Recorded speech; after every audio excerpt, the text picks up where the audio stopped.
Welcome back to my channel. आज मैं आपके साथ सावन में सोमवार को शिव और पार्वती जी की मंदिर में जो पूजा करने जाते हैं, तो मंदिर जाने से पहले जो हम लोग पूजा की थाल तैयार करते हैं तो वही मैं आपके साथ शेयर करने वाली हूँ। और ऐसे तैयार कर लेने पर पूजा की थाली हमसे कोई चीज़ छूटती नहीं है और उसे आराम तरीके से हम लोग चढ़ा लेते हैं, क्योंकि मंदिर में भीड़ होती है।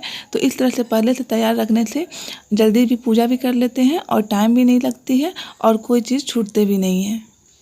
बहुत लोग को तो आती होगी और कुछ लोग को नहीं आती होगी, इसलिए उनके लिए ये वीडियो हेल्पफुल है।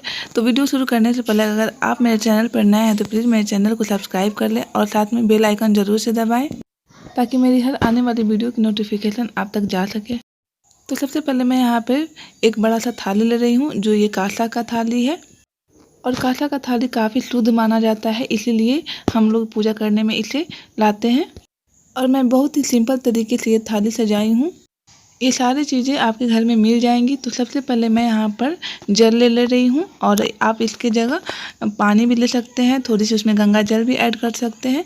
तो फिर मैं इसमें एक गिलास दूध ली हूँ शंकर भगवान जी को चढ़ाने के लिए, और कपूर ली हूँ। कपूर क्योंकि वहाँ पे आरती दिखाना होता है मंदिर में, तो वहाँ पर मैं निकाल कर दिखा लूँगी। अगर डब्बा नहीं लूँगी तो वो पानी में भीग जाएगा, इसलिए मैं डब्बा के सहित ही कपूर ली हूँ।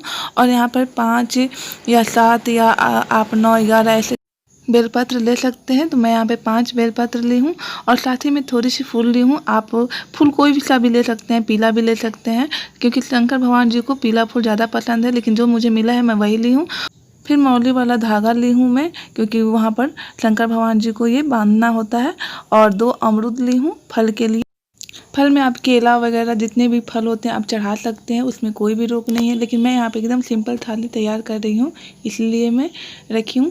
फिर यहाँ पे मैं दूब के पत्ते डाली हूँ, क्योंकि शंकर भगवान जी को दूब वगैरह, धतूरा के पत्ते वगैरह और अकमन के पत्ते वगैरह डाल चढ़ाने होते हैं, इसलिए। फिर यहाँ पर मैं मध ली हूँ, और फिर मैं अलग से थाली में मैं यहाँ पर अक्षत ली हूँ। फिर अक्षत वाली ही प्लेट में मैं यहाँ पर रोली भी डाल लूँगी, क्योंकि इस तरह से चढ़ाने में काफ़ी आसानी होती है, इसलिए ये सब सारी चीज़ें मैं एक प्लेट में सजा कर रख लेती हूँ। फिर शंकर भगवान जी को अबीर भी पसंद होता है, तो मैं यहाँ पर अबीर भी ले रही हूँ। तो मंदिर में काफ़ी भीड़ होती है, इसीलिए इस प्लेट में लेना ज़्यादा ज़रूरी होता है कि हम जल्दी से चढ़ा भी लें। फिर थोड़ी सी मैं यहाँ पे मिश्री ले रही हूँ, क्योंकि हम लोग जब डेली पूजा करते हैं तो मिश्री ही भगवान जी को चढ़ाते हैं, तो आज क्यों नहीं चढ़ाएंगे सावन में, इसीलिए हम मिश्री भी यहाँ पर ले लेते हैं। फिर दीप जलाने के लिए हमें यहाँ पर घी लेना होता है। तो सबसे पहले तो मैं यहाँ पर एक दिए में घी ले लूँगी, और उसमें बत्ती भी सजा कर मैं रख लूँगी इस तरह से, क्योंकि वहाँ पर जाके सिर्फ दीप दिखाना होगा, तो ज़्यादा टाइम भी नहीं लगेगा और भीड़ भी ज़्यादा होती है तो आराम भी होगी। तो हम लोग वहाँ पर जल्दी से दिखा लेते हैं। तो घी के दिए तो तैयार भी हो गए, और फिर मैं यहाँ पर धूप भी ले रही हूँ, और ये धूप काफ़ी खुशबूदार होता है। ये आस्था का धूप है, तो ये बहुत ही अच्छा इसका खुशबू होता है। तो ये सारी तो चीज़ें तो हो गई शंकर भगवान जी के लिए। अब आई बारी पार्वती जी के लिए। तो यहाँ पे कुछ श्रृंगार के सामान हैं जो हम लोग उन्हें चढ़ाते हैं, और ये चूड़ी वगैरह तो हम लोग खुद पहनते हैं, इसलिए चढ़ाकर हम लोग को ले लेना होता है। तो चूड़ी हो गया, बिंदी हो गया, और सिंदूर भी हम लोग यहाँ से अलग से ले लेते हैं। तो ये पार्वती जी को चढ़ाने के लिए हो गए, बाकी सब चीज़ तो शंकर भगवान जी के लिए हो ही गए। और फूल फल वगैरह तो यहाँ पर पार्वती जी के लिए भी वही चीज़ चढ़ेंगे।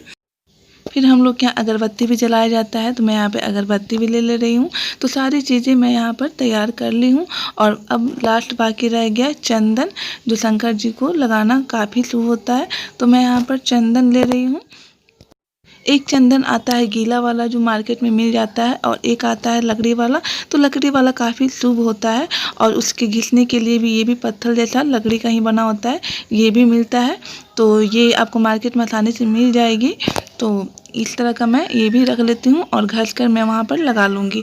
तो थोड़ी सी घसनी होती। तो इस तरह से हम लोग थाली सजाकर मंदिर में ले जाते हैं और वहाँ पर पूजा करते हैं, ताकि वहाँ पर कोई चीज़ छूटे भी ना और आसानी से हम लोग चढ़ा भी सकें। और घर में तो हम लोग जो पूजा करते हैं वो तो करते ही हैं, लेकिन मंदिर ले जाने में थोड़ी दिक्कत होती है। अगर आप पूरा वहाँ पर डब्बा वगैरह ले जाते हैं तो ज़्यादा समय भी लगेगा निकालने में। तो इस तरह से आप अगर सजा कर ले जाएंगे तो सारी चीज़ें आप आराम से चढ़ा भी पाएंगे और कोई चीज़ छूटे भी नहीं। बहुत लोग को तो इससे भी ज़्यादा चढ़ाते हैं, लेकिन ये बहुत ही छोटी सी थाली है, एकदम सिंपल थाली पूजा की मैं तैयार की हूँ, ताकि अगर जिनको नहीं भी मालूम है, ज़्यादा कोई सामान नहीं भी ला सकते हैं, तो आप इतने में चढ़ा सकते हैं भगवान जी को। और फूल तो पीला मेरे यहाँ उपलब्ध नहीं है, इसलिए मैं ये फूल ली हूँ। अगर पीला होता तो मैं ज़रूर चढ़ाती। तो आशा करती हूँ कि ये वीडियो आप लोग के लिए बहुत ही हेल्पफुल होगा। तो कैसी लगी मेरी मंदिर ले जाने वाली थाली पूजा की, तो कमेंट करके ज़रूर बताइएगा, और साथ में लाइक और सब्सक्राइब ज़रूर से कर दीजिए।